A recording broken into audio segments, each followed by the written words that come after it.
bring him into the barracks.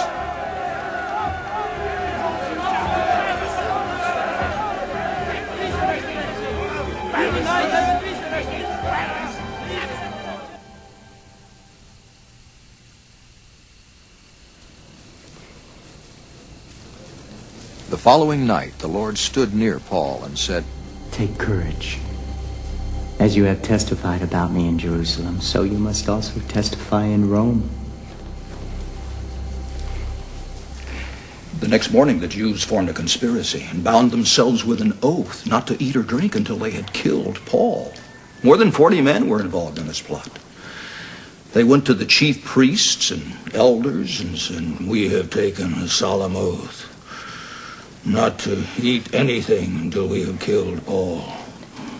Now then, you and the Sanhedrin petition the commander to bring him before you on the pretext of wanting more accurate information about his case. We are ready to kill him before he gets here." But when the son of Paul's sister heard of this plot, he went into the barracks and told Paul. Then Paul called one of the centurions and said, "Take this young man to the commander. He has something to tell him." So he took him to the commander. The centurion said, "Paul, the prisoner, sent for me and asked me to bring this young man to you because he has something to tell you." The commander took the young man by the hand, drew him aside, and asked, "What is it you want to tell me?" He said, "The Jews have agreed to ask you to bring Paul before the Sanhedrin tomorrow, on the pretext of wanting more accurate information about him. Don't give in to them, because more than 40 of them are waiting in ambush for him. They have taken an oath not to eat or drink until they have killed him. They are ready now, waiting for your consent to their request." The commander dismissed the young man and cautioned him, "Don't tell anyone that you've reported this to me." Then he called 2 of his centurions and ordered them, "Get ready a detachment of 200 soldiers, 70 horsemen, and 200 spearmen to go to Caesarea at 9 tonight. Provide mounts for Paul so that he may be taken safely to Governor Felix." He wrote a letter as follows. Claudius Lysias, to His Excellency Governor Felix, greetings. This man was seized by the Jews, and they were about to kill him, but I came with my troops and rescued him, for I had learned that he is a Roman citizen. I wanted to know why they were accusing him, so I brought him to their Sanhedrin. I found that the accusation had to do with questions about their law, but there was no charge against him that deserved death or imprisonment. When I was informed of a plot to be carried out against the man, I sent him to you at once. I also ordered his accusers to present to you their case against him." So the soldiers, carrying out their orders, took Paul with them during the night and brought him as far as Antipatris. The next day they let the cavalry go on with him while they returned to the barracks.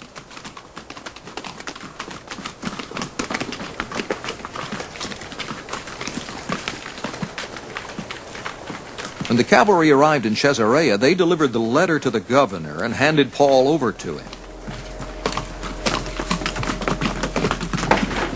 The governor read the letter and asked what province he was from.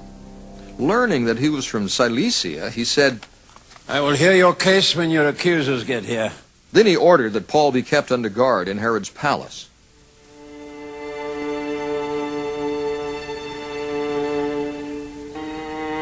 "5 days later, the high priest Ananias went down to Caesarea with some of the elders and a lawyer named Tertullus. And they brought their charges against Paul before the governor. When Paul was called in, Tertullus presented his case before Felix. "We have enjoyed a long period of peace under you, and your foresight has brought about reforms in this nation everywhere and in every way, most excellent Felix. We acknowledge this with profound gratitude. But in order not to weary you further, I would request that you be kind enough to hear us briefly. We have found this man to be a troublemaker, stirring up riots among the Jews all over the world. He is a ringleader of the Nazarene sect, and even tried to desecrate the temple. So we seized him.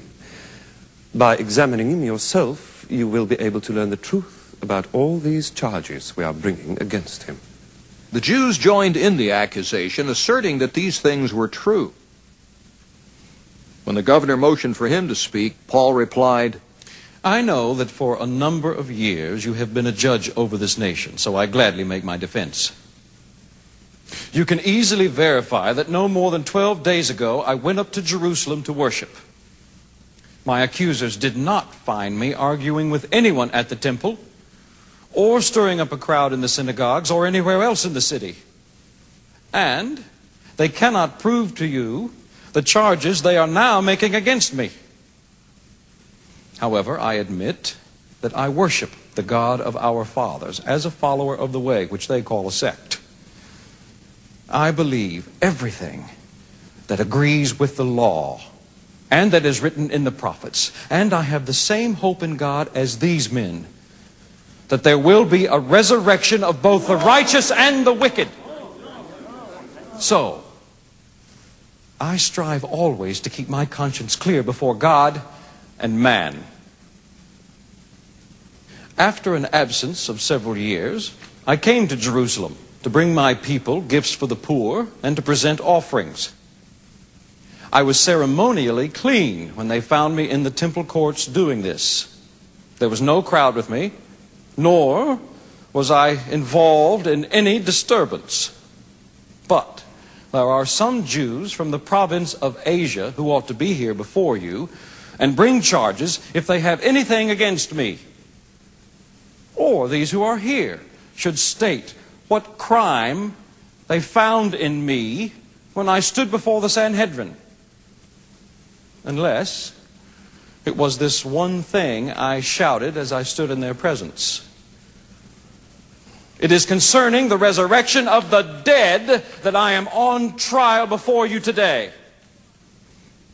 Then Felix, who was well acquainted with the way, adjourned the proceedings. When Lysias the commander comes, He said, I will decide your case.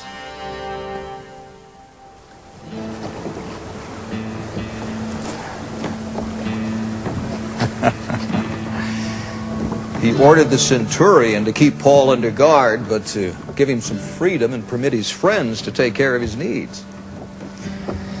Several days later, Felix came with his wife Drusilla, who was a Jewess. He sent for Paul and listened to him as he spoke about faith in Christ Jesus. As Paul discoursed on righteousness, self-control, and the judgment to come, Felix was afraid and said, "That's enough for now. You may leave. When I find it convenient, I will send for you." At the same time, he was hoping that Paul would offer him a bribe. So he sent for him frequently and talked with him. When 2 years had passed, Felix was succeeded by Porcius Festus. But because Felix wanted to grant a favor to the Jews, he left Paul in prison.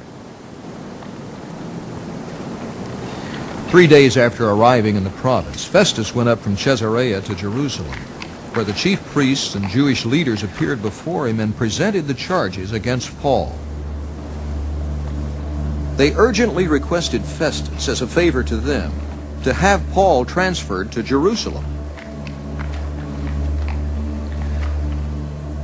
For they were preparing an ambush to kill him along the way. Festus answered, Paul is being held at Caesarea, and I myself am going there soon. Let some of your leaders come with me and press charges against the man there, if he's done anything wrong.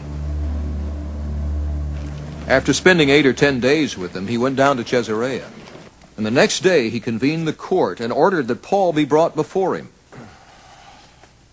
When Paul appeared, the Jews who had come down from Jerusalem stood around him, bringing many serious charges against him, which they could not prove. Then Paul made his defense. I have done nothing wrong against the law of the Jews, or against the temple, or against Caesar. Festus, wishing to do the Jews a favor, said to Paul, "Are you willing to go up to Jerusalem and stand trial before me there on these charges?" Paul answered, I am now standing before Caesar's court, where I ought to be tried. I have not done any wrong to the Jews, as you yourself know very well.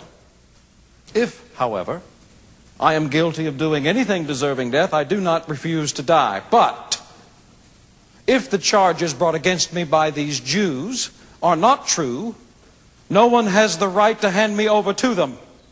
I appeal to Caesar.